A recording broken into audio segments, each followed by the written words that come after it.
Hello everyone, welcome back to my channel Tapu cooking studio.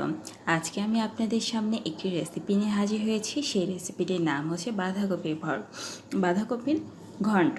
কিভাবে আজকে খুব নিরামিষ বাঁধাকপি তৈরি করতে হয় তা আপনাদের সঙ্গে শেয়ার করছি। চলুন তাহলে দেখে নেওয়া যাক রেসিপির পুরো প্রস্তুত প্রণালী। আমি অলরেডি চুলায় প্যান দিয়ে দিয়েছি এবং দিয়েছি 1/4 কাপের মতো সয়াবিন তেল। এখানে দিয়েছি হাফ চামচের মতো পাঁচফোড়ন। আমি অবশ্যই পাঁচফোড়ন দিয়ে আজকে এই সবজিটি তৈরি করছি।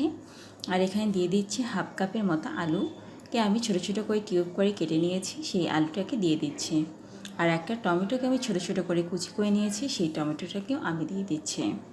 আমি এক সাইডে আলু এবং এক সাইডে টমেটোকে হালকা করে একটু ভেজে নেব। অবশ্যই এই কাজটা টাইম নিয়ে করতে থাকবো, তাহলে কিন্তু আমার এই ভাজাটা অনেক সুন্দর হবে। দেখুন অলরেডি কিন্তু আমার আলু এবং টমেটোটা অনেকটা ভাজা হয়ে গেছে। আমি এভাবে টাইম নিয়ে এখন টমেটো এবং আলুটাকে ভাজতে শুরু করেছি। যখন টমেটোটা লালচে লালচে আলুটা হয়ে আসবে ঠিক তখনই আমি এর মধ্যে বাঁধাকপিটাকে দিয়ে দেব। আমি এখন এর মধ্যে আমার সিদ্ধ করে রাখা যে বাঁধাকপিটা আছে সেই বাঁধাকপিটাকে দিয়ে দিচ্ছি। আমি অবশ্যই আগে থেকে বাঁধাকপিকে একটু ভাপ দিয়ে নিয়েছি, যাতে আমার বাঁধাকপির মধ্যে যে কীটনাশকটা আছে এবং সেই কীটনাশকটা যাতে না থাকে, এই জন্য অবশ্যই আমি হালকা করে আগে থেকে একটু সিদ্ধ করে নিয়েছি। আর সিদ্ধ করে যে পানিটা বের হয়েছে অবশ্যই সেই পানিটা আমি ফেলে দিয়েছি। আর আমি এখানে অল্প পরিমাণ দিয়ে দিলাম একটু পানি। আমি এই পানিটা কিন্তু একদম নর্মাল পানি ইউজ করেছি। দেখুন অবশ্যই আমি এর মধ্যে দিয়ে দিচ্ছি স্বাদ মতো লবণ, দিয়ে দিচ্ছি পরিমাণ মতো হলুদ গুঁড়া। অবশ্যই হলুদ গুঁড়াতে দিতে হবে পরিমাণ মতো। আমি দিয়ে দিলাম 1 চামচ পরিমাণ মরিচের গুঁড়া। আর হলুদের গুঁড়াটা অবশ্যই আপনারা আপনাদের পরিমাণ মতো ইউজ করবেন, কারণ বেশি হলুদ দিলে কিন্তু আপনারা এই রেসিপিটা খেতে একদমই ভালো লাগবে না। আমি এখন অবশ্যই ঢাকা দিয়ে দিয়েছিলাম যাতে আমার বাঁধাকপিটা খুব সুন্দর মতো সিদ্ধ হয়ে যায়। আমি এইভাবে টাইম নিয়ে এখন বাঁধাকপিটিকে ভাজতে শুরু করেছি। আপনারা অবশ্যই এই রেসিপিটা ভাত কিংবা রুটির সঙ্গে ট্রাই করতে পারেন। যারা রুটি খান তারা রুটির সঙ্গে খেলে আরও বেশি টেস্টি লাগবে।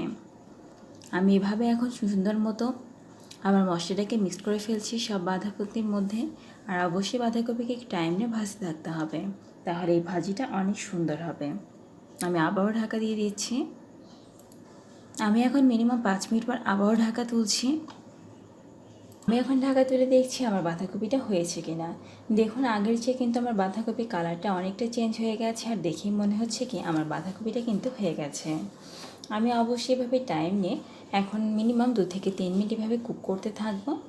এভাবে কুক করার পর আমি এখন বাঁধাকপিটাকে নামিয়ে ফেলবো। দেখুন আমার বাঁধাকপি থেকে কিন্তু অনেকটা তেল গড়িয়ে এসেছে। এভাবে তেল যখন গড়িয়ে আসবে তখন বুঝে নিতে হবে যে আমার বাঁধাকপিটা হয়ে গেছে।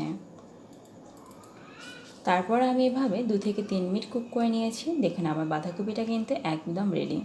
আমি এখন এর মধ্যে ইউজ করছি 1 চামচ পরিমাণ দারুচিনি গুঁড়া। এখন এই দারুচিনি গুঁড়াটা কিন্তু অবশ্যই গ্যাসের চুলাটা অফ করে দিয়ে দিতে হবে। দারুচিনি গুঁড়া দিয়ে এখন আমি পুরো বাঁধাকপিটাকে সুন্দর মতো মিক্স করে নিচ্ছি। সুন্দর মতো মিক্সড করে নিলে অবশ্যই রেসিপির ফ্লেভার এবং টেস্ট অনেক সুন্দর লাগবে। আর অবশ্যই বাঁধাকপির রেসিপিতে দারুচিনি গুঁড়া ইউজ করতে হবে, কারণ বাঁধাকপির রেসিপির টেস্ট কিন্তু ডিপেন্ড করে অবশ্যই দারুচিনি গুঁড়ার উপর। আপনারা যতটা দারুচিনি গুঁড়া ইউজ করবেন তার উপর ডিপেন্ড করবে এই রেসিপির টেস্ট। অবশ্যই সেই জন্য বাঁধাকপির রেসিপিতে দারুচিনিটা ইউজ করতে হবে। কখনোই এই দারুচিনি গুঁড়াকে স্কিপ করা যাবে না। দেখুন আমার রেসিপিটা কিন্তু একদম রেডি। আমি এখন রেসিপিটাকে সার্ভিং বলে তুলে ফেলব। অবশ্যই আপনার রেসিপিটা বাসায় ট্রাই করবেন। অবশ্যই আমার রেসিপিটি ফ্রেন্ডস অ্যান্ড ফ্যামিলির মধ্যে শেয়ার করবেন, আর আমাদের চ্যানেলকে সাবস্ক্রাইব করে আমাদের পাশেই থাকবেন। ধন্যবাদ সবাইকে।